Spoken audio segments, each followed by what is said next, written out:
احنا النهارده موجودين في مسجد وضريح الإمام المقرئ والصحابي وراوي أحاديث النبي وحاكم مصر عقبة بن عامر الجهيني. يلا بينا.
عقبة بن عامر الجهيني ولد بالمدينة المنورة وأول من بايع الرسول في هجرته إلى المدينة، وكان يرعى الأغنام، ولكن عند وصول النبي ترك رعي الأغنام وصاحب النبي.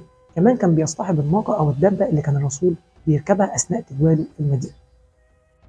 تعلم القراءة والكتابة على يد الرسول صلى الله عليه وسلم، وأصبح من كتاب أحاديث النبي، وروى عن النبي أكثر من 55 حديث. شارك في حروب الشام ودمشق، وكمان فتح مصر تحت قيادة عمرو بن العاص، وكان بمثابة البريد أو المرسال ما بين عمرو بن الخطاب وعمرو بن العاص. كمان من ضمن الحاجات اللي وردت عن عقبة بن عامر الجهيني إن هو كان لما كان بيقرأ القرآن لسيدنا عمر بن الخطاب، كان عمر بن الخطاب بيبكي من جمال صوته.